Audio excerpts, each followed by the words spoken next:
우리는 모두 다가 지금 성탄의 마음을 가지고 살죠.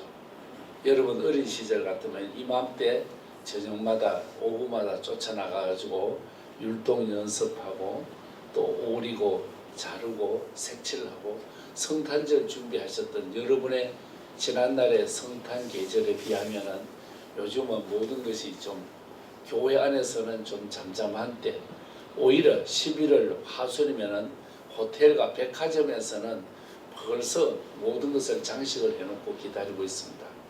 그러면은 같은 추리 같고 같은 모양으로 여러 가지를 꾸미고 있지만 중심은 다르죠. 우리는 예수님께로 관심이 가 있고 세상 사람들은 어디로 가 있겠습니까? 경제적인 이윤에 아니면 분위기에 아니면 정서적인 면에다가 초점을 두고 있지 않겠습니까? 예수 믿는 사람의 삶은 어떤 면에서 보면 좀 무미하고 건조한 삶일지도 모릅니다. 특별히 구약시대의 성도들은 몸이 건조할 수밖에 없습니다. 찬송이 뭐 있었겠습니까? 또 우리나라 초기 예배도 그렇지 않습니까? 악보가 없는 시절에 우리 한국교회가 지낸데도 있었기 때문에 그냥 음료를 가지고 읊어가면서 찬송을 불렀던 그런 시대에 비하면은 여러분 오늘 우리는 찬송가도 있고 또 오늘 우리에게는 여러 가지의 성탄을 준비하는 우리의 마음들이 이리저리 모아지고 있기는 합니다. 하지만은 우리의 중심에는 세상이 분주하고 세상이 복잡하고 세상에서는 물질적인 가치관에다가 관심을 둔다면은 저나 여러분은 영적인 곳에 주님이 오셨다. 또 오신 주님을 기다리는 대림절, 우리 또 옛날에는 대강절이라고 그랬어요. 강림하신다 그래서 대강절이라고 그러다가 대림절이라고 하는 거 바꿔. 대강절이라고 하니까 사람들이 대강대강 지켜가지고 요즘은 그래서 대림절이라고 이름을 임하신다 이렇게 해서 대림절이라고 하는 절기를 우리는 세 번째 주일을 보내고 있습니다. 이럴 때가 되면은 우리는 성탄의 마음으로 돌아서 첫 성탄절을 맞이했던 분들 어떠했을까? 예를 들어 목자들 그리고 동방박사들. 그리고 오늘은 동방박사들이 첫 성탄을 맞이하기 위하여서 달려간 발걸음을 우리는 보게 되어집니다. 이분들은 별을 연구하는 사람들입니다. 무엇을 보고 생각했던 사람. 여러분 무엇을 보고 생각했던 사람 중에 새를 바라보다가 비행기를 만든 사람이 있고 끓는 주전자 물에 두꺼이 움직이는 것을 보면서 전기기관차를 만들어내는 분이 있고 사과나무에 사과가 떨어진 것을 보고 만유인력의 법칙을 만들어내는 사람이 있고 쥐 중에서도 여러분 수컷 쥐를 보면서 새로운 아이디어를 만드는 월트 디즈니 같은 사람도 있고 무엇을 보면서 그 속에서 우리가 생각할 수 있다면 얼마나 좋을까 하는 그런 생각이에요. 그 가운데 우리에게 모델이 되는 분이 동방박사들입니다. 이분들은 별을 보면서 연구했고 천문학자겠죠. 기다렸던 사람들. 우리 모두가 기다리는 마음으로 지나는데 여러분 제가 그림 하나 보여드릴게요. 이 그림이 뭐냐면은 여러분 어린 시절에 우리가 불렀던 동요 오빠 생각 최순애가 썼는데 최순애는 이거를 쓸 때 나이가 11살입니다. 지금 위치로 보면은 경기도 수원 화성 쪽에 사는 순애가 오빠를 생각하는 거예요. 그 오빠는 몇 살 더 나이가 많은 오빠냐 하면은 8살 더 많은 오빠. 순애 오빠 이름은 최영주입니다. 최영주가 수원에서 이제 서울로 가면서 뭔가 약속을 한 거예요. 내가 갔다 올 때 뭘 사온다. 비단구도 사온다. 요즘 같으면 나이키 신발 사다 준다든지 프로스펙스 신발 사준다든지 아니면 요즘 유명 메이커 사준다는 그런 약속이겠죠. 그러면서 가사를 쓴 건데 여러분 보면은 듬뿍 듬뿍 듬뿍새 이 가사가 있지 않습니까?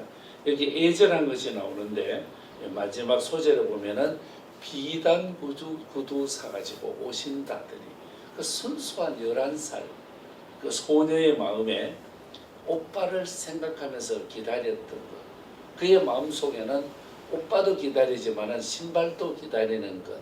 그래서 우리는 충분히 이해하고도 남습니다. 그 기다림이 있었기에 삶에 또 의미가 있는 것 아니겠습니까?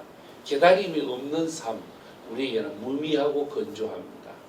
지금 같으면 카톡을 보내서 답을 바로 받아오기도 하지만 옛날 같으면 편지를 보내야 또 편지가 답으로 이렇게 오는데 어떨 때는 일주일, 어떨 때는 한 달씩 걸려서 올 때 그 기다리는 순수한 마음들은 어쩌면은 정말 주님을 기다리는 시몬과 안나, 그 다음에 동방박사들이 별을 바라보면서 뭔가 사모하면서 기다렸던 그런 마음들을 우리가 추정해 볼 수가 있습니다. 그런 마음으로 우리도 살면서 예수님이 오시면 하는 생각. 그 다음에 저도 목회를 평생 목회를 했잖아요. 제가 자란 시절에는 전도사 목사가 귀했기 때문에 저는 20살부터 전도사를 했습니다. 신학교 1학년부터 어른 예배 설교하고 또 중고등부 설교하고 그다음에 청년들 설교하고 그렇게 지냈단 말입니다. 그 예배를 인도하는 목회자의 길을 그때부터 걸었지만은 그때부터 시작했던 것이 뭐냐면 새벽 기도거든요.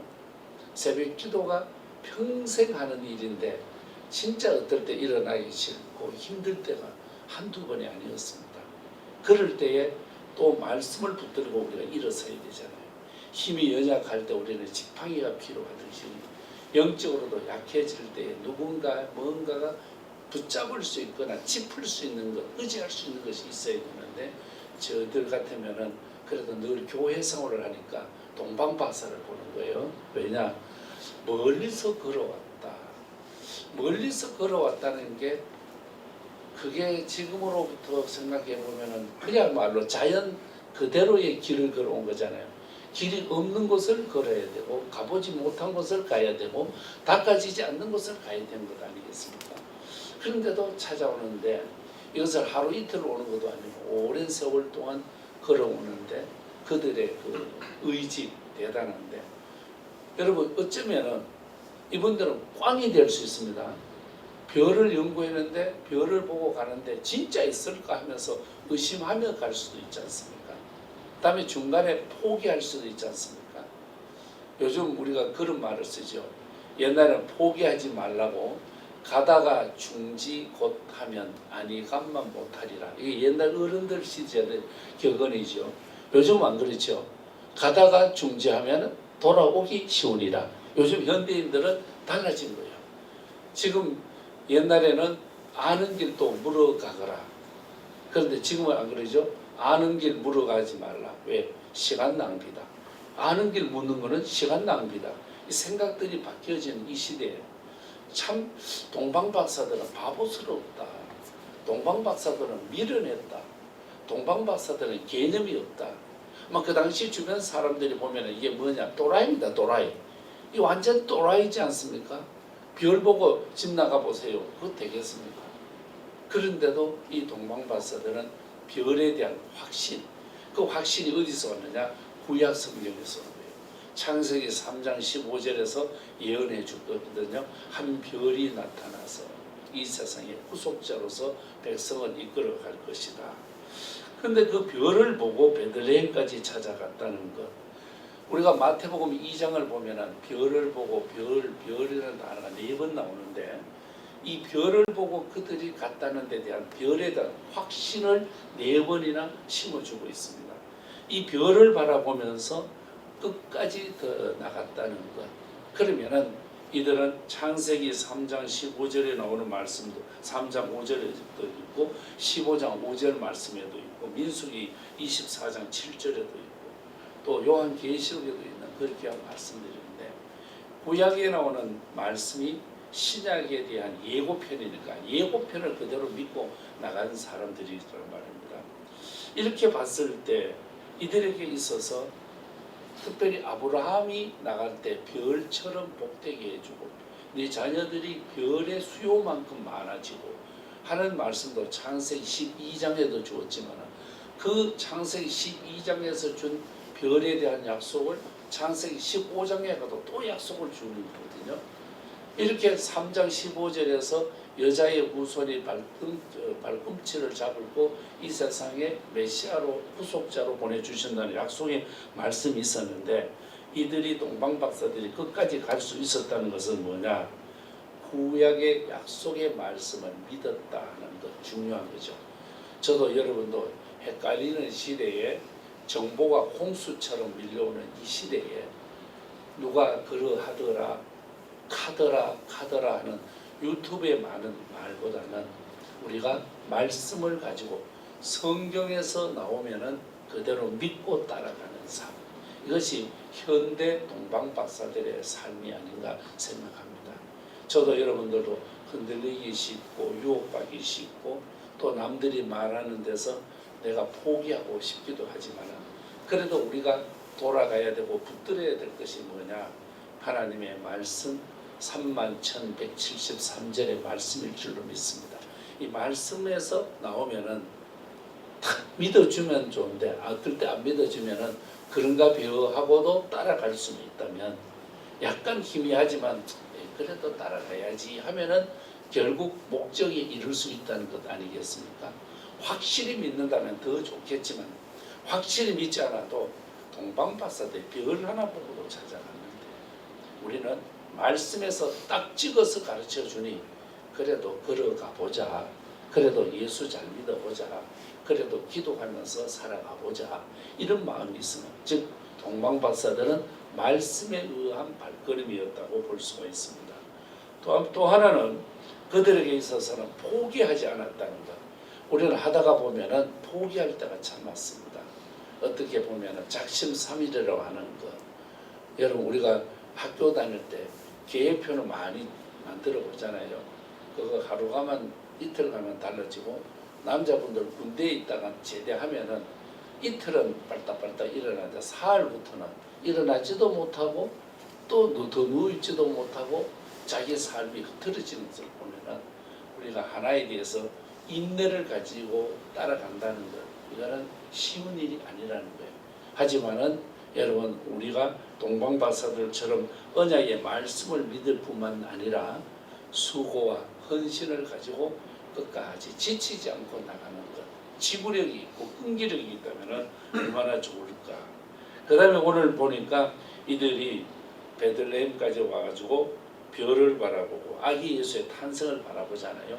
그리고 황금 유황 모략을 드리면서 뭘 했느냐? 기뻐했다는 것. 기뻐했다는 것. 이들의 믿음이 별을 연구하면서부터 구약 말씀과 연결했고 구약 말씀에 대해서 변함없이 따라왔다는 것. 오늘 이 시대는 변화도 있고 변질도 있습니다. 변화는 괜찮은 거지만 변질은 나쁜 것 아니겠습니까? 예를 들면은 여러분 우리 어머니들이 배추를 절여서 그 다음에 양념을 해서 안에다가 잘 버무려 넣으면 김치가 되어집니다. 이게 발효되어지면 김치가 되어지죠. 다시 말하면 변화가 되면 김장을 통해서 김치가 되어지지만 변질이 되면 먹지 못하는 썩는 걸로 끝나버리지 않습니까? 우리가 먹는 된장, 고추장도 그렇잖아요. 변화를 통해서 우리에게 좋은 것을 주지만은 변질은 통해서는 버리게 되어지는 거예요. 이런 면에서 볼 때 동방박사들은 변화에 대해서 그들은 변화는 뭐죠? 별의 움직임이 변화라고 한다면 변하지 않는 중심의 믿음까지 가지고서 여기까지 별을 바라보는 사람 동방박사 세 사람이 여기까지 갔다 완주했다. 오늘 저나 여러분이 가면서 자칫 못하면은 우리가 사는 세상에서 변질의 자리에 갈까 두렵습니다. 친구들이 야 너 아직도 교회 다니냐? 요즘도 교회 다닌 사람이 있냐? 이러면서 우리들의 마음을 다운시키고 신앙생활의 삶을 재미없게 만들 수가 있는데 우리는 그것이 아니라 그리스도 예수를 기다리는 믿음, 예수의 십자가를 붙들고 성령의 자리로 변화되어 그 변화를 우리는 전문용어로 성화라기도 하죠. 성화의 단계로 간다면 오늘 우리에게 성화를 거쳐서 마지막 오늘 한 단계가 더 남아 있는데 그게 뭐냐? 영화의 단계입니다. 이 영화의 단계는 주님이 우리에게 오시든지 내가 주님께 가든지 그때는 완성된 영화의 단계에 이르게 되어지는 것입니다.